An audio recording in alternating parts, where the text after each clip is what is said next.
กราบสบายดีพี่น้อง FC เบิร์ดสู่ผู้สู่คนเนาะเข้ากันคือเก่าคือเดิมเด้อกับซ่องสบุญมาบ้านเฮาเนาะพอกันมื้อนี้พี่น้องเอ้ยยามค่ำยามแรงเนาะหลังจากออกมาแต่ข้างนอกกินข้าวกินน้ำซ้ำปลาพี่น้องเอ้ยก็เลยมานั่งอัดคลิปพอกันมื้อนี้พี่น้องเอ้ยทั้งพี่น้องบ้านเฮาเนาะชาวไร่ชาวนาก็พากันเก็บเกี่ยวข้าวหน้าปีแล้วพี่น้องเอ้ยเกี่ยวข้าวดอเนาะนาสบุญกะเริ่มมือว่านนี่แต่ว่าหากะลงมือเก็บเกี่ยวแหกไว้ยังประทันได้เกี่ยวลายดอกเพราะว่าว่านนี่เกี่ยวหน่อยนึงก็ฝนตกเลยพี่น้องเอ้ยมื้อนี้ก็ตกอีกน้อยนึงแต่ตกบ่ได้แห้งเนาะหากะเกี่ยวเมื่อวานนี่แต่ยังบ่ได้เกี่ยวลายพี่น้องคอยเกี่ยวไปทีละเล็กละน้อยป้าเพิ่นว่าเนาะเพราะว่าฝนมันตกเกี่ยวลายแล้วก็กู้บ่ทันพี่น้องเอ้ยไว้เดี๋ยวได้พี่น้องเอ้ยเบิดเดือน11นี่ก็ภูเขาดอลายก็ถ้าฝนบ่ตกก็เกือบเบิดแต่ว่าหน้าสบุญนี่พูดละเบิดเดือนนี่เบิดเดือน12แม่นแล้วเขาหน้าสบุญเนาะจังได้ก็ฝากพี่น้องเป็นกำลังใจให้คือเก่าเด้อพี่น้องเด้อเนาะสบุญก็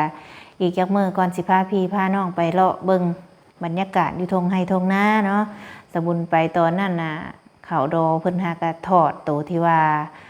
เกี่ยวเมื่อวานนี่นะพี่น้องบัดนี้ทั้งเห็นทั้งป้าแล้วว่าโอ้ยแล้วว่าสุกแล้วสุกเต็มหน้าเลยแล้วว่าสิเอาทันบ่บุแล้วว่า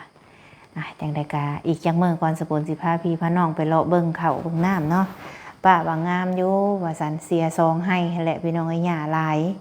ซองให้ที่ว่าป้าละวานเอาเนาะแคมห้วยนั่นแหละโอ้ยแล้วว่าป้าเสียแล้วว่าเอาว่ากันบ่ลองกับบ่ฮู้เด้ว่าบัดตอนดำนี่วานเอาว่าซั่นปีหน้านี่วานเบิดเลยว่าซั่นบัดพอเห็นเขามันเกิดขึ้นพี่น้องไอ้หญ้าหลายบ่อายว่ามีลูกสั่งลูกได้หลานสั่งหลานเด้อว่าป้าว่าคือจะหัวป้าอยู่ว่าตอนเห็นมันขึ้นใหม่ว่าปีหน้าสิวานเอาแล้วว่า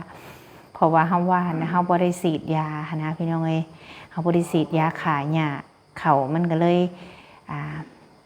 หญ้ามันขึ้นสูงมันก็เลยเฮ็ดให้เขาเตี้ยลงเนาะพี่น้องพ่อกันคือเก่าคือเดิมกะฝากพ่อแม่พี่น้องติดตามทางเพจของแม่บุญมาบ้านเฮาเนี่ยเด้อเนาะหรือว่าแม่บุญมาแฟนเพจเนี่ยฝากติดตามเนี่ยพี่น้องเอ้ยเพื่อส่องทางที่ว่าเอาลงไปเพื่อว่าคนใดเพิ่นเข้าเบิ่ง YouTube บ่ได้เนาะก็ติดตามเบิ่งให้สบุญน้ำนี้ว่าไปไสมาไสเนาะสบุญก็สิถ่ายคลิปลงไปเรื่อยๆพี่น้องเอ้ยเป็นกำลังใจให้ในเด้อเนาะติดตามให้แน่เพจแม่บุญมาเนาะแล้วก็มี TikTok นำสบุญก็ลงไปตามนั่นแหละก็คลิปเลี้ยวสบุญก็ลงไปพี่น้องเอ้ยช่วงนี้สบุญก็มีคลิปเลี้ยวนี่ลงไปแล้วก็มีเพจนี่เปิดใหม่เนาะหากคนติดตามก็ยังบ่หลายดอกสบุญหาก็เริ่มเฮ็ดนี่แหละเนาะแต่ว่าสบุญก็ขอบใจขอบบุญขอบคุณ FC ทุกคนที่เข้ามาให้กำลังใจสบุญเด้อเนาะที่ว่ามาเบิ่งคลิปให้บ่ว่าทางเพจและทางช่อง YouTube เนาะขอบบุญขอบคุณทุกคนที่คอยให้กำลังใจสบุญเสมอมาพี่น้องเอ้ยตั้งแต่เริ่มต้นเฮ็ดช่อง YouTube จนฮอดปัจจุบันเนาะขอบคุณทุกคนทุกแรงใจ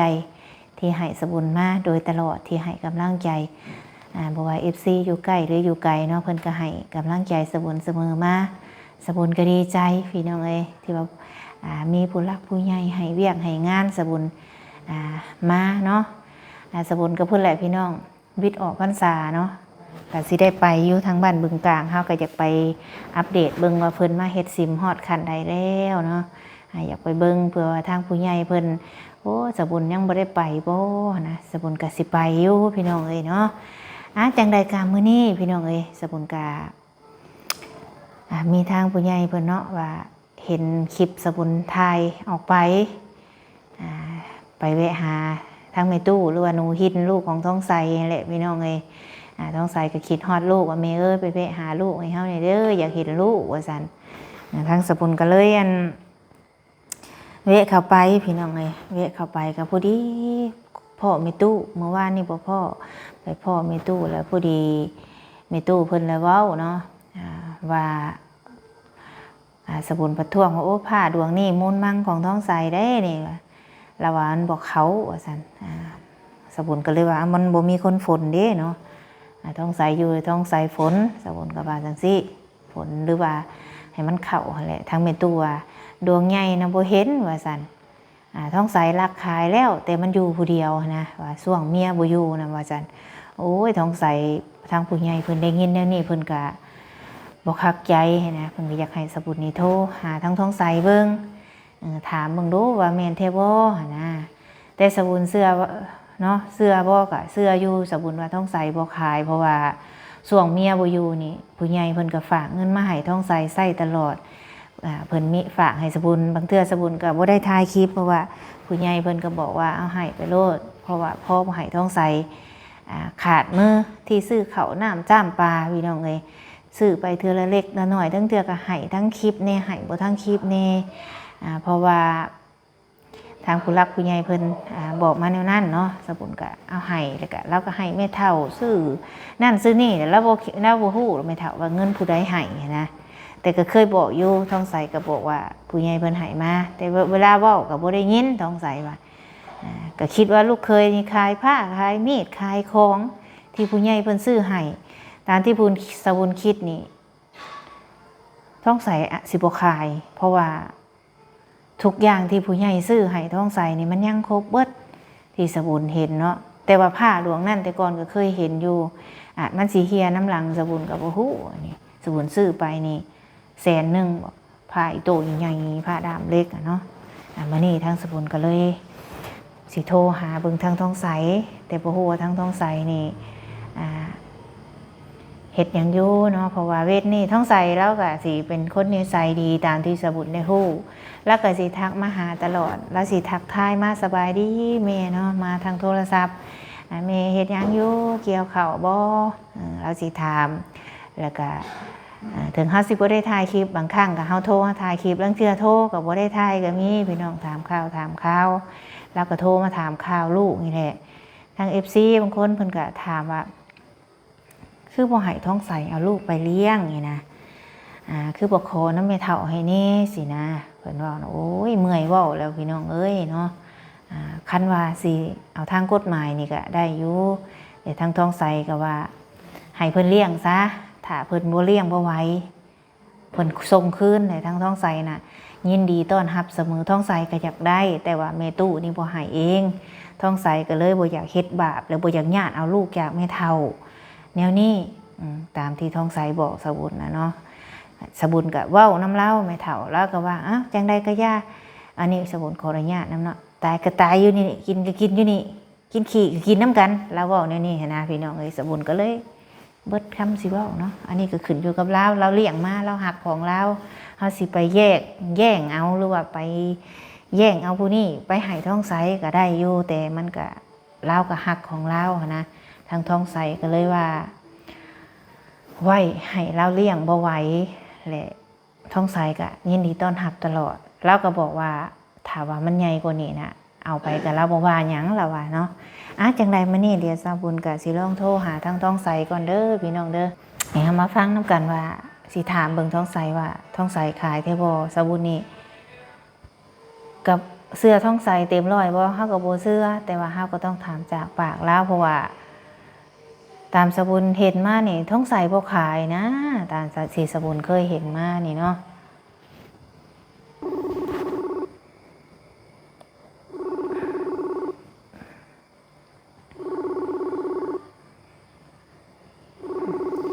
เฮ็ดเตาไหมว่าซั่นเพิ่นบอกสบุญเนาะ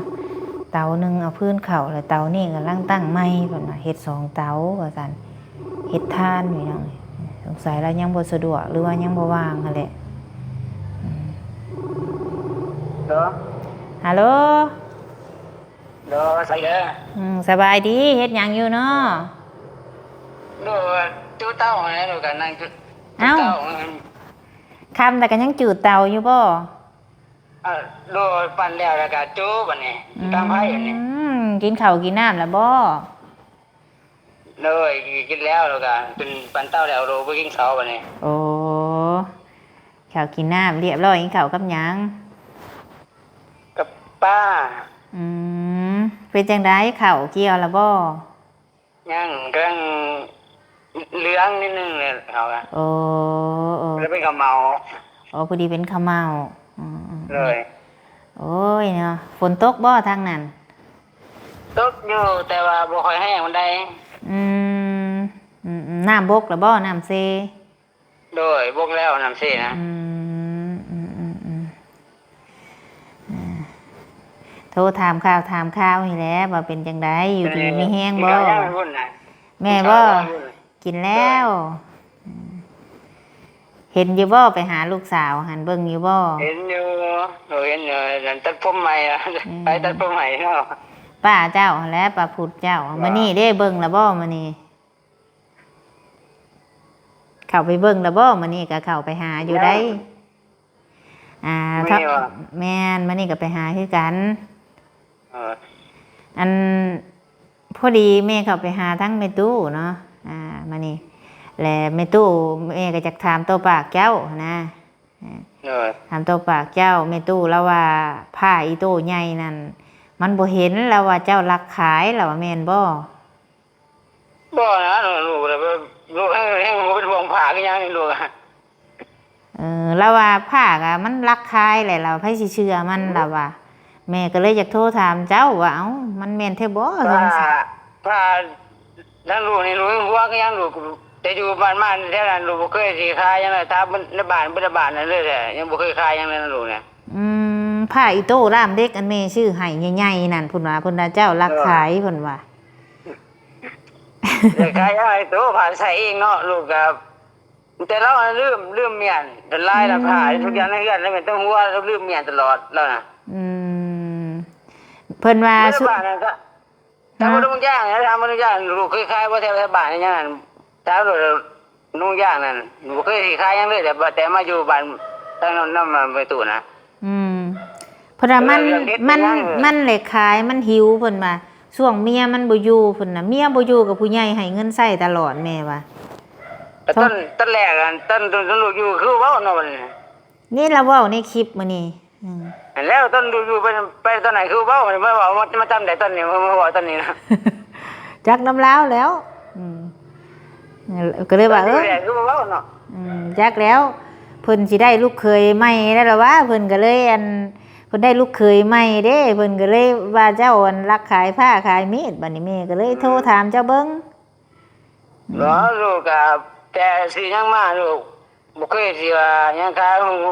มันในเฮือนเลยนะนับแต่ว่าของในเฮือนเราน่ะบ่เคยสิจับบ่ขายดอกลูกน่ะแต่ว่าเฮ็ดฮ้อนบ่เป็นเฮ็ดขายอยู่แม่งกิโลจินนายสั่นเนาะโอ้ยตามแม่บ่ได้ตามมันลงย่างน่ะเคยขายบ่ผ้าขายบ่นั่นขายของแบบเป็นผ้าไปนั่นน่ะแต่ลงย่างเคยถามบ่มีหรอกเดี๋ยวถามก็ได้ดูนะประกันเลยเพิ่นว่าเจ้า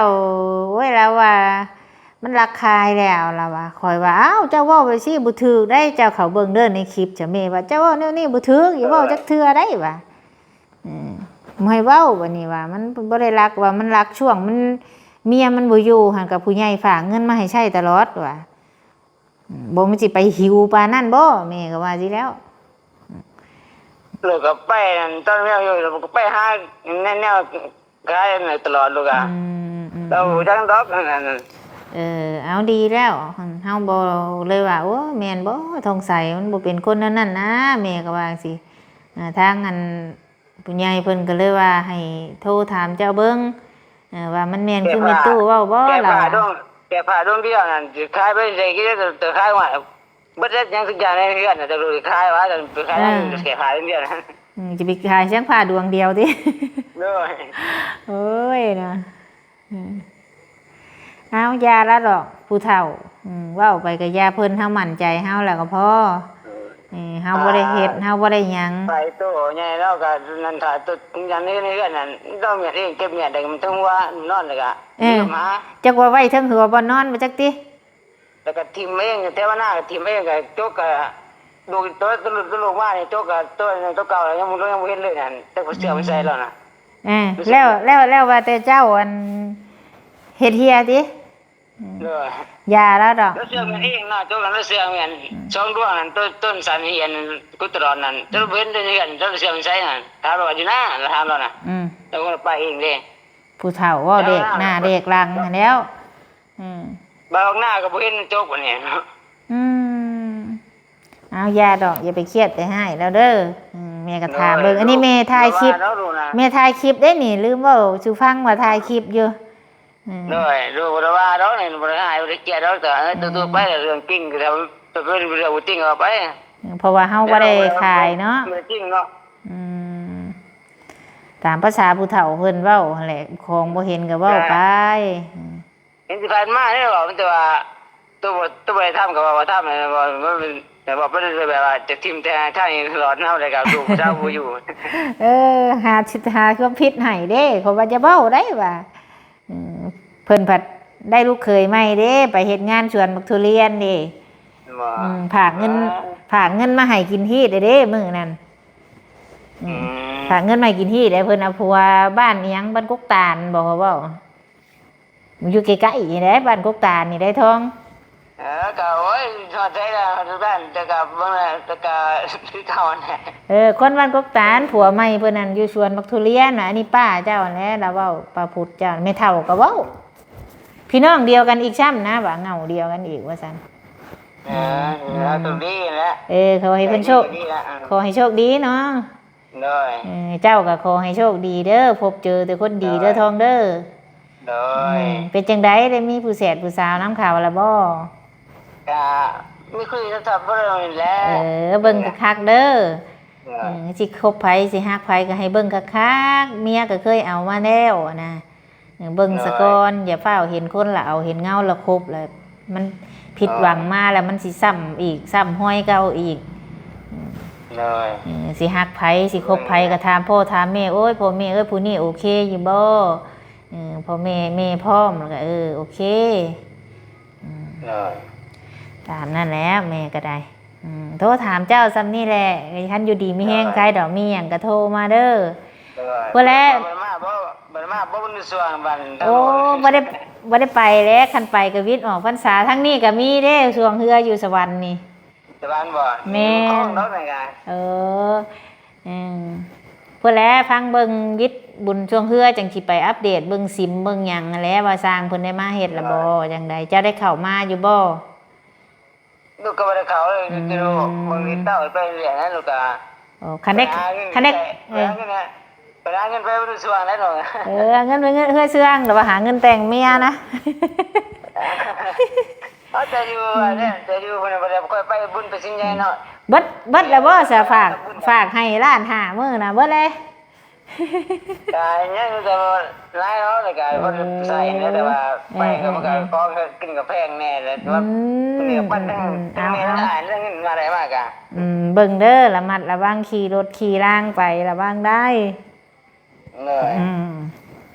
อย่างใดก็ให้เจ้าพบเจอแต่แนวดีเด้อต้องใส่เด้อไปทางใดก็ขอพรแน่เจ้าก็ได้